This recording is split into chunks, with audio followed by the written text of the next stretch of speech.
Hello everyone and welcome back to Smut and Stockinette. I am Jess and I cannot believe it's December. Like, what?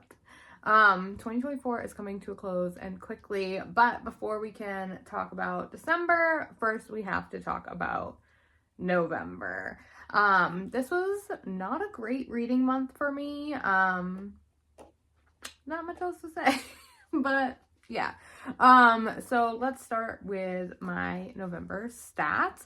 Before we jump in though, I am so close to hitting 100 subscribers and I would absolutely love to hit this milestone before the end of the year. So if you enjoy bookish content, romance reading recs, and all kinds of crazy stuff, please consider subscribing. I would love to have you here. So in November, I read a grand total, drumroll please, 2,403 pages. 2,403. That's like literally nothing for me. I usually read way more than that, but I think with the holidays, my husband was sick. We were all kind of like under the weather for a hot bit there. That's what we had. So 2,403 pages read in the month of November, and that includes pages read even if the book wasn't completed. So if I started a book in November but didn't finish it, I still count the pages because I use the Bookly app, and that tells me pages read no matter what status the book is in. I read for 39 hours and 18 minutes. Again, lower than my average for sure. But I did manage to read 11 books in the month of November. As far as where those books came from, I had 1 library book, 2 books that I owned on my Kindle, 8 books that I got from Kindle Unlimited, and I DNF'd 3 of them, which is a lot. Not as much as last month though, so there's at least that. That's an improvement, I suppose. So I actually ended up having no 3-star reads this month, all 4 stars and 5 stars, and then DNFs, which means it was a really good reading month. Even though there wasn't a ton of volume, there was a good set of quality books that I was reading, which is super exciting. So instead of jumping into our 3 stars, let's go ahead and talk about the 4-star reads. The first 4-star read that I had in the month of November was Fake Game by Madison Fox. This one actually came out in November, so the fact that I read it in the month it was released was pretty impressive. This is book 3 in the System series. It is a gamer series, and this specific book is a fake dating situation.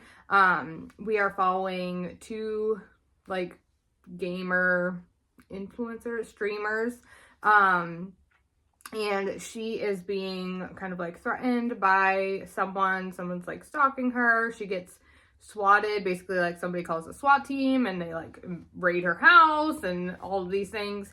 And so there's a lot of mental health representation in this one, which I thought was really well done. As somebody who doesn't suffer from any of the same things that this FMC was going through, I felt like it was handled in a very nice way. I don't know how to describe it, but I felt like it was described in a very realistic way. I didn't feel like it was like skirted over or like it wasn't done justice. I feel like it was really well represented, and I really enjoyed the sort of not necessarily enemies to lovers, it was like friends to lovers, but he was just kind of like grumpy I guess it was like grumpy sunshine friends to lovers. He's kind of like meh grump version, but I really enjoyed this one, and I've now completed the System series. I'm really excited to see what this author puts out next. This was her like debut series, and there's 3 books and that's over now, so I'm curious to see what she's gonna do in 2025. My next 4-star read for November was When in Rome by Sarah Adams. This is a clean romance. You're following our female main character who is like a pop star and she needs to get away. And so she is like obsessed with Audrey Hepburn and, oh, what was that? Roman Holiday or something like that. There's like a movie, a Audrey Hepburn movie, like Roman Holiday, I think. And so she can't go to like Rome because she's getting ready to go on tour. So she like Googles the closest town called Rome and ends up in this like small country town. I don't remember what state it was in. But I want to say like Tennessee, but I don't feel like it was Tennessee. Anyway, it doesn't matter. So she ends up in this small town and she's trying to kind of like stay under the radar, but nobody really cares that she's like a pop star. But she meets our male main character who owns a pie shop, and he kind of helps her de-stress, unwind, kind of let go of her like people-pleasing need, which I'm sure a lot of us can relate to. But I really enjoyed this one. It is, like I said, a clean romance. There is no smut in there, which is fine. I've read Sarah Adams before and enjoyed it. This one, I just felt like I wanted a little bit more chemistry between the two, but I did feel like it was a really cute story overall. My next 4-star read was Don't Let Me Break by Kelsey Ray. This is book 2, 3? 3. Book 3, sorry, in the Don't Let Me series. And we are following our female main character who has epilepsy, and the male main character is an EMT. And it's kind of their friends to lovers journey. She's really self-conscious of her, I don't know if you call it a disability, if it's like she's really self-conscious about her epilepsy. There, let's call it that. And he really helps like embrace her for her disease while also like empowering her to like just own it and do the damn thing, basically. This one is a age gap, and single dad, but not, like, he has kids, but they're not with him. But he is a dad, and it's age gap. So that's that. I did enjoy this one. I didn't love the conflict towards the end. I just felt like it wasn't what I wanted, I guess. But I don't want to spoil it, but that was kind of where it lost me a tiny bit. But overall, really enjoyed the series, and I am excited to get to the next book, maybe in December. Probably not, if we're being honest. I hope to read all the Christmas books in December, but I will definitely be continuing the series for sure. And my last 4-star read for November was Heart Trick by Kristen Granada. This one is a hockey romance, along with fake dating. And this one was kind of interesting, because it was like fake dating, but then also like a situationship kind of. So they're neighbors, and she is an author, and she needs help like writing her spicy scenes. And so she's like, hey, will you help me like reenact these scenes so that I can write them in my book? So they're like kind of hooking up while fake dating, I guess, in a way. But it was really cute. This one is on the shorter side. I believe it was under 200 pages. It was super fun. I really enjoyed it. I'm definitely excited to read more from this series, and I gave this one 4 stars. And before we can talk about our 5 stars for November, let's talk about the 3 DNFs that I had this month. The first one that I DNF'd was, oh geez, this is such a long title. Crowned Crows of Thorn Point. I DNF'd this one around 10%. I have just realized that when I became a reader in 2021, a lot of the things that were like popular in the circles that I was reading in were like high school kind of bully vibes. I don't like that anymore so much. And this one definitely had that. And they're all like, he's 21 and like owns half the town. Like it's not my vibe anymore. So I struggled with that. I also tried the audiobook version with this one as well. And I just did not like the narrator. He would make different voices for like the different male characters that the main male character was interacting with, but like in a weird way. Like he made them sound like kids, and it was weird. The audio was not my favorite. And so I DNF'd this one at 10%. My next DNF was heavy, and I DNF'd this one at 26%.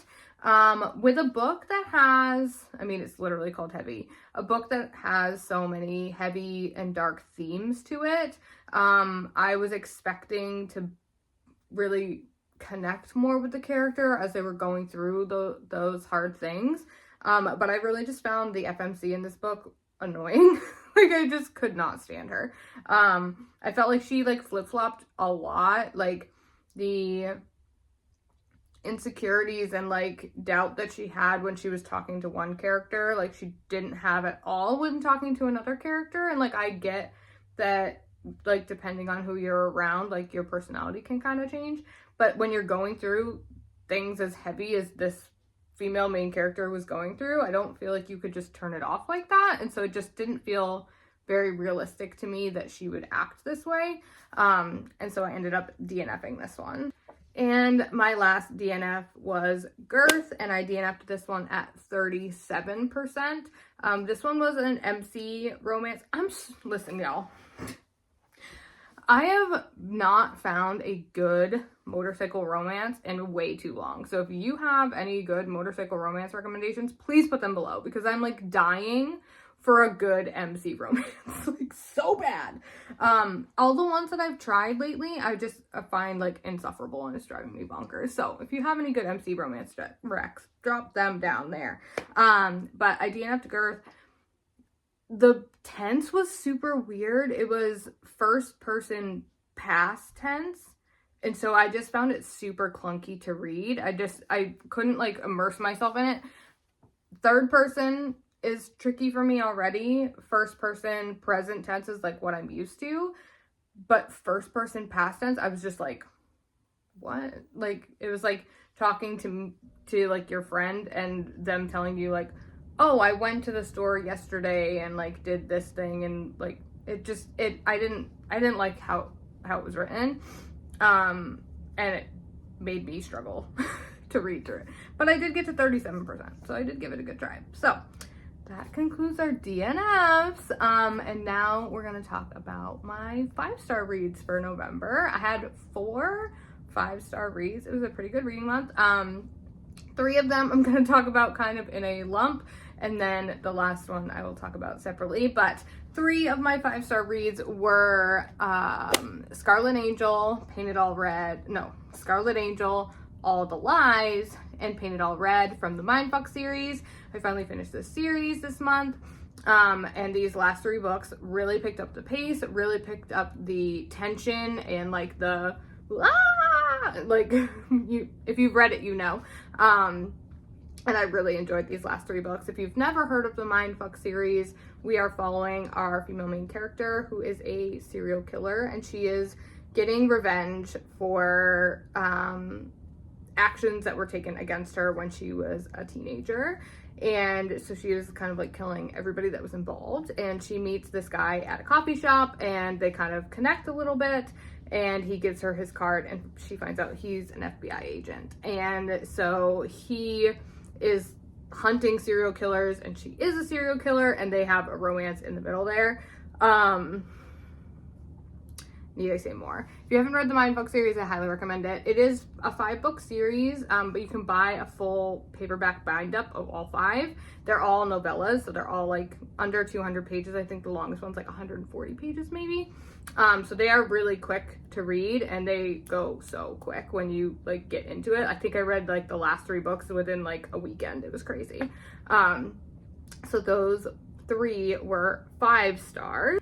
And my final 5-star read for November was A Little Complicated, also by Kelsey Ray, and oh my word, this book had me in a chokehold. I literally read this book. I started it on Friday, and I sat on my couch all day on Saturday to finish this. I could not put it down. I did not want to put it down.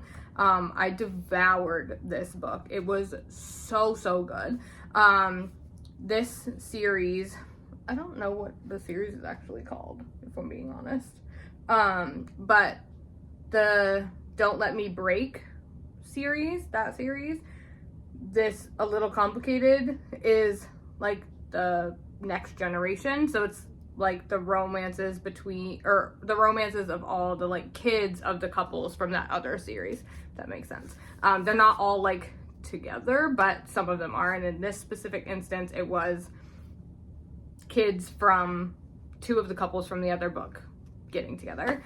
But we are following our female main character, and we open with her getting ready for prom, and her date cancels on her and kind of leaves her high and dry, and so her guy best friend steps in and takes her to prom, and they start dating. And then we find out that the guy she was seeing is actually his twin brother. And yeah, oh my word, this book was so good. The tension was incredible. Like I said, I was literally in a chokehold. I would not leave my couch. It's a miracle my children survived the whole time, because I was just like, you gotta fend for yourselves. I cannot. I cannot. And I just absolutely loved it. I cried for a while at the end as well. There is a twist in there, so be prepared for that. But if you have not read this book, OMG. I don't feel like you necessarily have to read the like Parents series before you read this one. I am in the middle of the Parents series, and I started this one, and it was fine. I mean, you know, they're romance books. You know they're gonna end up together. And so you're just kind of seeing how their parents' romances are still going on, and then like see their kids or whatever. But oh my goodness, this book, it might be my favorite book of the year. It very well might be. It might be, if we're being honest, because I still think about it all the time. I might reread it next year. So, definitely a beautiful way to end my November wrap up. I highly, highly recommend. If you have made it this far, thank you so much for watching. I truly, truly appreciate it. Like I said, if you have any motorcycle romance recs, please put them down below. I am also working on my like 25 books to read in 2025. I saw people doing this in 2024 and I never jumped on the bandwagon, but I'm thinking about jumping on the bandwagon for 2025. So if you have any romance books that you highly, highly recommend, put them down below and I will definitely check them out and see if I can add them to my 25 to read in 25, and you'll see that video coming out at the beginning of the next year. The Big Jar is also getting a revamp for 2025, so lots of exciting changes and updates coming very soon. I cannot believe it's December, y'all. It's crazy. But if you are still watching, thank you again. I really, truly appreciate it. Please hit the subscribe button below if you haven't already, so we can hit 100 before the end of the year. That would just be so cool. I would probably pass out from excitement, if we're being honest. But I am done rambling. I hope you have a wonderful rest of your day and a very happy December, and I will talk to you guys in the next one. Bye.